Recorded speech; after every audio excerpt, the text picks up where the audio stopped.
Hey, what's up, everybody? It's Seibo Shen with the Badass Asian Dudes podcast. I'm joined by my co-host Victor. Victor, can you say hi to everybody? Hello, what's up, everybody? All right, the sweet, smooth voice of Slick Vic on the mic. All right, today we have a very special episode.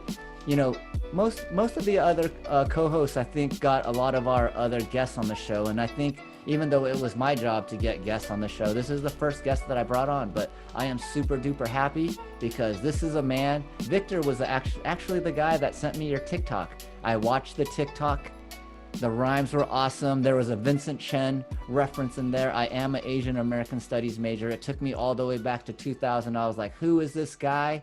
And then the next day, Alan Z likes one of my Facebook posts, and I'm like, oh shit, this was the guy that I watched on TikTok spitting those fire rhymes. I'm gonna reach out to him. So welcome to the show, Alan Z, modern day man of many skills. Welcome to the show. Thank you, man. Thank you for having me. All right, all right. So Alan, as I described, you are a rapper, but for many people that come on the show, the first question that we ask them is, you know, what is your definition of a badass Asian dude? I think I think my definition would be somebody who breaks out of the mode of what people want him to be. So I don't think there needs to be any kind of like strict like definition. I think it's more so like, are you willing to, like live by your own set of rules? Are you willing to, like break out of societal customs? And are you willing to do stuff outside of the norm? So that's someone who I consider to be badass. Okay. I like that answer. And, breaking out of the norms of society, I wanted to be a rapper when I was younger, but I knew that being an entertainer was something that was very much against the desires of my parents. Growing up, did you have that same type of pressure? And what really got you into, getting into the art of rapping? Well, it's weird, man, because I felt like I grew up in a lot of different places, right? So I was born in China, and then I moved to England when I was 4, Singapore when I was 5, and then I moved to America when I was 6. And so the first place I moved to in America was like a Black and Latino neighborhood in Maryland. So that's where I found hip hop. And then I moved to Seattle for middle school, and then that's when I started to like want to rap, because I was like, this is the only thing that I felt like I could connect myself to, And then like when I did do that, I was ostracized by my school, because it was like a very white school. So like they just didn't get it. They're just like, why is this Asian kid want to do something that is made for Black people? So like I was the black sheep of that school. I was just completely ridiculed and bullied throughout like my entire middle school and high school. And I loved hip hop so much that I never stopped, And my parents didn't really like support me up until like, I'd say college, and rightfully so, just because I was immature. But I think like now my parents are like my biggest supporters, just because of like the path that I took and how like the strides that I've made, And I think another thing about me is like I'm not just a rapper. So like I sing and I act as well. So like I see myself more as like a personal brand than anything. Like Alan Z will live on past just music. You know what I'm saying? That's something that I've always felt strongly about myself. And like people in the industry have said the same thing. Like they're like one dude I remember, this producer was like, I feel like Alan Z, the entity, will be bigger than Alan Z, like just the music catalog. And when he said that like 3 years ago, I kind of got it, because like he saw the impact I was able to make even at that time when I didn't even have as many followers and fans as I do now. So it was tough, but for some reason I just like when I was a kid, it was completely passion. I had no idea about the industry. I had no idea about all the fuckery that goes on, all the suspect shady stuff. It was completely just I'm so in love with the craft, that the artists, right? And then when I got older, rapping became like a vehicle. It's like it's now I can use this to express myself, and because I know I'm fucking good at it. So it's like it's a way for me to like kind of show dominance, So it's like I can step into any like place and I'm like, okay, who's your best MC? Like point them out right now. You know what I'm saying? So I think for me, it's kind of like Bruce Lee, like, you against 40 of me, a fair fight. It's kind of like that like hip hop to me was like my martial art because I was able to like, show so much of my like abilities in one craft. So yeah. Yeah. Well, what was it about hip hop that really drew you to it? It was just well, going back to the name of the podcast, it's just the badass nature of it. So like my first like the first rapper that I like really like was drawn to is still my favorite rapper. It was Eminem. I was just like, who is this white dude just like killing it on MTV? Like, what is his story? Why is he so like rebellious and angry? And then from him, I found like like Tupac, Nas, Jay-Z, 50 Cent, and it's like all these great artists from the 90s and 2000s that like molded who I am today.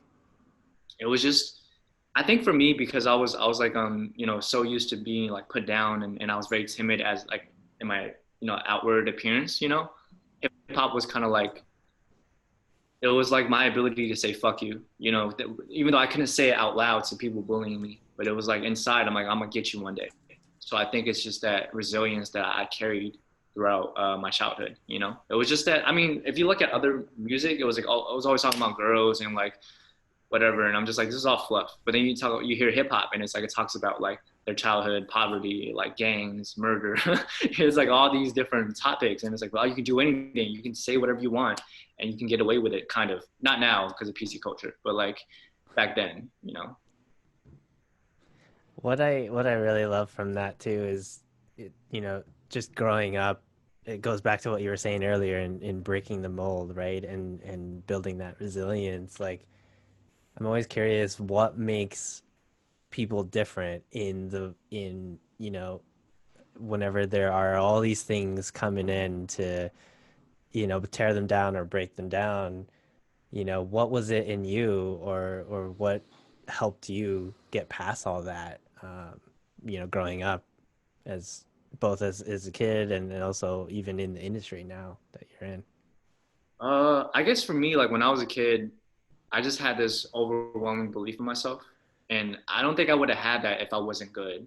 You know what I'm saying? Like I knew I had something special just because at 13, like I was rapping like I was 21, and people have told me that. And I was like, man, if I lived in Atlanta or New York, I'd be a prodigy. I kept thinking that to myself. So I think it was that overwhelming belief, faith in what I could do that kind of pushed me, even when like the people at my school were just constantly berating me.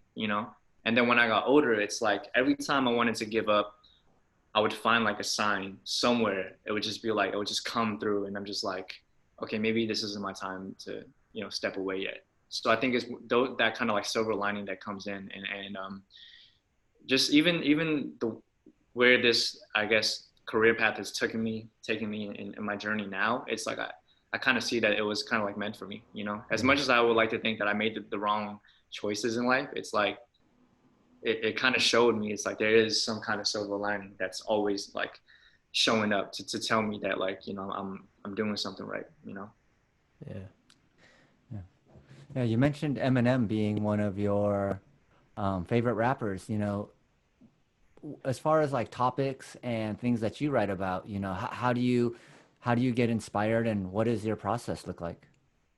I think like, okay, because I have like I have like the pop and R&B side too. So like when I write in that mode, it's obviously completely about women and like sex and whatever. But when it's in my hip hop mode, I'm usually it's usually reflective of my life. And I think more recently I've started adding more like Asian American themed issues into my music. Before, I think I was a little bit hesitant to touch on it because I felt like the world just isn't ready to hear about it. But I think with 2020, everything happening, that's when I took that like chance, and I was like, I'm gonna do it. And it kind of was surprising to me, but like that was the stuff that really went really well, as far as like the stuff that I put out, like when I talk about like even the the Asian American history piece that you saw, it's like it has like over 100,000 views like collectively on TikTok and Facebook and Instagram. It's like I didn't think anyone would want to listen to that, but then it's like all these like people were just like, this is dope. And then even me making the Black and Asian unity piece with my friend Wise, that went viral too. And I'm just like, I don't get it. I'm like, this is all the stuff that the industry told me would flop, Right. and it's like, what the fuck? So I'm like, yo, so I think now I'm taking more of I guess like I don't know, like I don't want to say a personal approach, but I'm just adding all these elements in. So you have like the, you know, you have the lover Allen, you know, the R&B and pop stuff. You have the fighter Allen, that's the battle rap stuff. And now we have like militant Allen, that's like Asian dead prez. That's like where I'm just fucking like, no, fuck you. I'm Asian as fuck, Oh and I'm yeah. gonna fuck you, bitch, and I'm still gonna do my thing. So it's like that's the Bruce Lee of hip hop in me that kind of like emerged from all the hate crimes and racism that kind of popped up this year, like especially, you know. Yeah. Yeah, and would you say that you know, talking about these political issues were topics that were important to you already, but I think you alluded to that you had gotten advice that, you know, the industry was telling you that this type of stuff, you know, wouldn't resonate with people. So would you say that, you know, by speaking more directly to what you really wanted to say, it actually ended up, despite it being counter to what the industry folks told you, that was what really connected you to a broader audience and to people like Victor and myself. Yeah, it did, and that's something that I wanted to touch on too. Is that like the the mainstream industry that we know of as the music industry that we know of today, it's they're always like 4 to 6 years behind, man. Like you talk to any artist in the industry, like they'll like that isn't like confined to that structure, they'll tell you the same thing. Like they're really behind, so they'll tell you really outdated advice. You know, just like what we're talking about what they would say to me. Like they wouldn't encourage that. You know, like when I'm like, oh, I want to talk about something that reflects about my people and blah blah blah. They're like, oh, no one wants to hear that. Who are you going to sell that to? You know, and then they'll tell me to write like some fucking fluff pop song or whatever. You know, but like, which is cool because I love doing that those type of songs because I like writing hits and stuff like that. But I think it's really important to write culturally relevant pieces, especially like times like now, because I think people need to hear exactly um, what's going on and find solutions and find, you know, I guess people that get them, you know. So I wanted to insert myself into a lot of that stuff because I feel like there's a lot. I don't feel like a lot of people are doing that, you know. It's like only a handful that you can count on to say he's going to speak about stuff that I care about as an Asian American. Yeah, yeah, No, that's what I really appreciate about what you're doing here, because again, that badassery is really coming out in now in the industry where I can totally see you like not really getting any slack from either side, right? You're gonna there's gonna be people who don't want to see race or see that as an issue or don't or just want to be colorblind and but then there's going to be others who might use race almost too much as a crutch or complain too much about it as well. And I kind of see you like, you know, really being in that middle ground and pushing back all of these, you know, limited perceptions that people have. So, you know, when you were saying that Alan Z is something bigger than yourself, I can kind of see that as well, that you're kind of just living you're having this something live through you in that there's a bigger message here that you're wanting to share in being an Asian American in hip hop. Yeah, for sure. Thank you. And I think balance is something really important to me, right? Which is why like the last single I just dropped the other day, like Ride or Die, it has nothing to do with politics. It's just a fun summertime song where I'm mostly singing. And I think that's something that I like to bring to the table, which is versatility and duality, you know, because I don't just want to talk about socially conscious stuff. I was never Right. that type of rapper. I used to always rap about like why I'm a better rapper than you, why I'm gonna have sex with your sister. I was just always a punchline dude, Right. you know, just always like ciphering and battle rap. That was always my thing. But now I can incorporate a lot more um, like historical and socially aware elements into those type of bars, you know, because I think for some reason it's now more well received because it's talking about a certain subject. So before, when I'm just doing rap stuff, nobody fucking cared. But then now I'm doing the same exact type of like bars where it's like it's super skilled and technical, but then people are listening because it's, you know, like talking about a certain subject that you care about. So I'm like, what the fuck? I'm like, this is Yeah. everything that I thought would not work, you know? So Well, again, actually, I love that you mentioned that too because it really does mean like breaking again, just breaking past that mold and breaking the perceptions that other people have, you know? And so you're saying that this is what you care about. and I'm just going to talk about it. And it does work out that this is definitely a great time to bring up these issues, because I think people more than ever want to hear more about it, and that's why you're seeing a lot of people engaging in your content now. So much appreciate you like taking that charge, like something that so many people wouldn't really do, and they might have a lot of fear to continue on. Thank you. Yeah. That's something I've Yeah. always kind of noticed too. Like even like a year ago or 2 years ago, I would talk to my friend. I'm just like, yo, why are these Asian celebrities so fucking quiet, man? Right. Like it's like, Exactly. no, like you have such a big platform, but whenever Asian stuff goes down, you don't say anything. And it's like, dude, if you don't say anything, the world thinks we're all quiet because you're our only hope.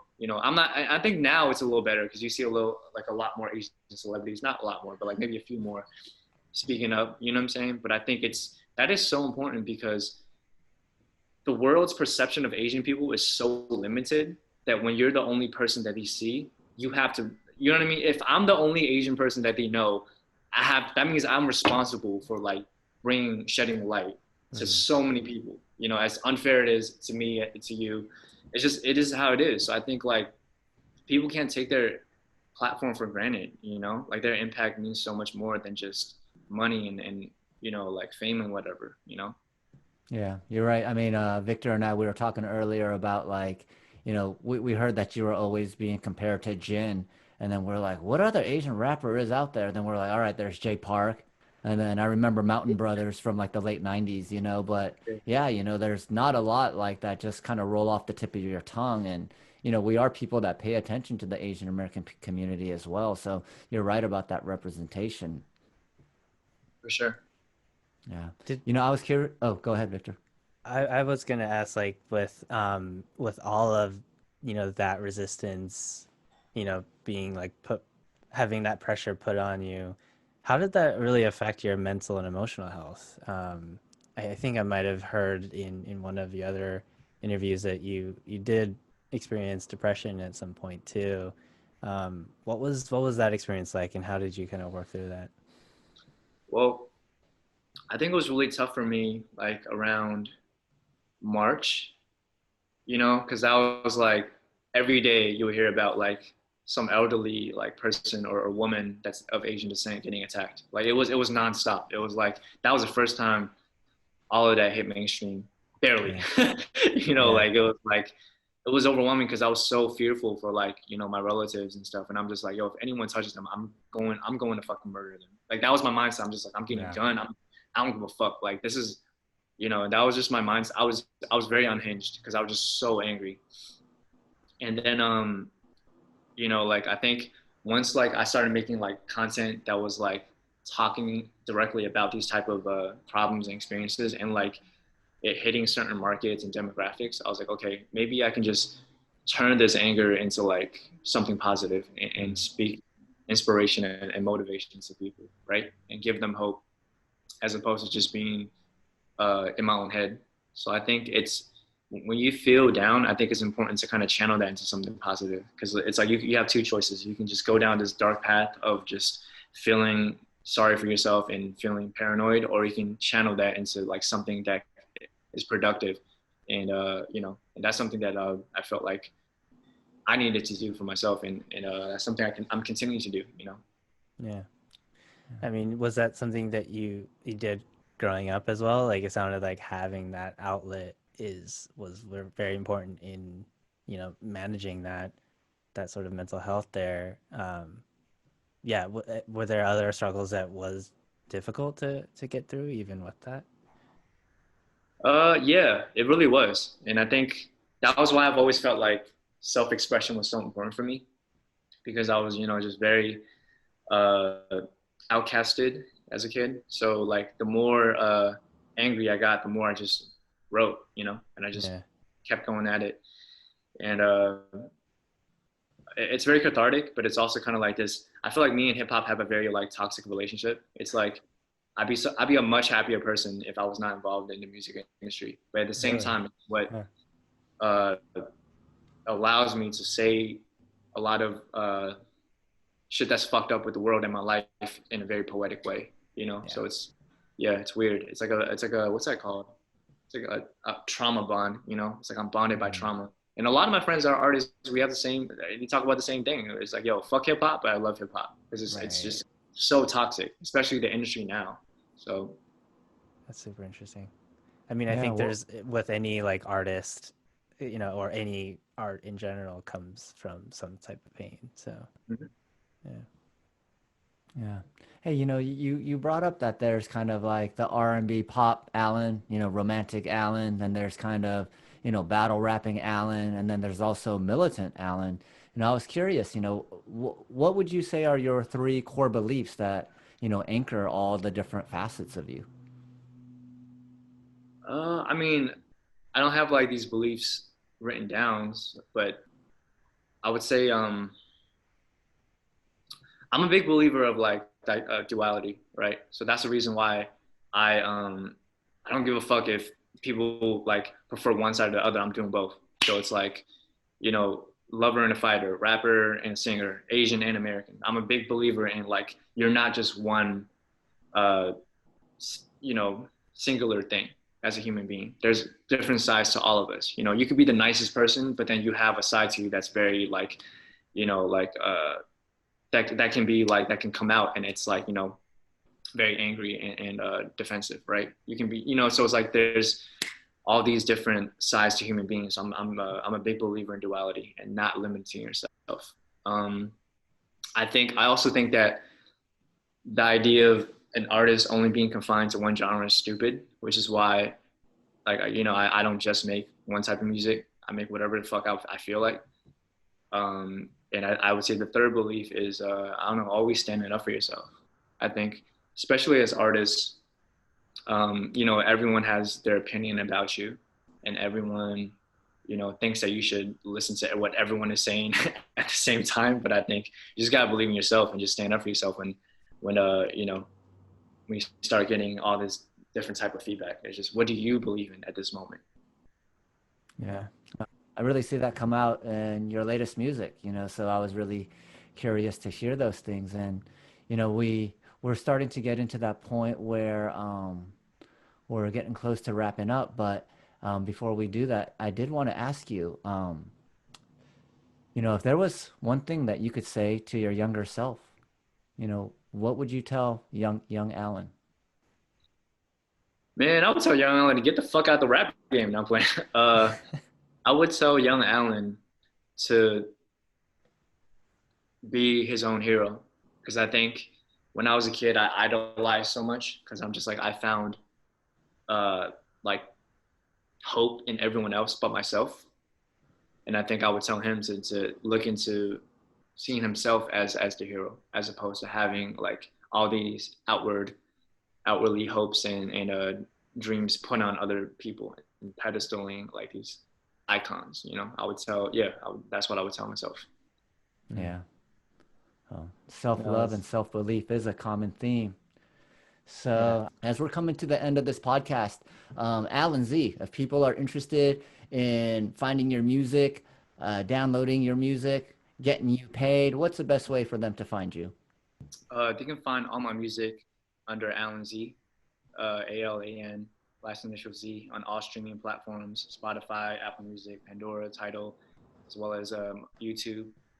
And if you want to keep up with me, you can follow me at Alan Z Music, ALANZ Music, on Instagram, Twitter, TikTok, YouTube, Facebook, and yeah. All right, Victor, any last questions for Alan before we let him go?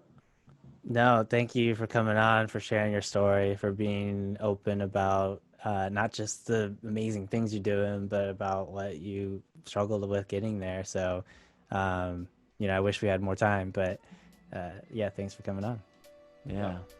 Yeah, I love the versatility, you know. I thought he was just a rapper, and now I see he's a triple threat where he sings and he also acts. And, you know, if you guys liked what you heard today and you want to learn more from Alan, you know, please share this episode with someone you know. If you enjoyed it yourself, you know, if you leave us a review, a 5-star rating, that really helps with all the search algorithms. And this is Seibo with another episode of the Badass Asian Dudes. Thank you guys. We'll be back next week. Peace.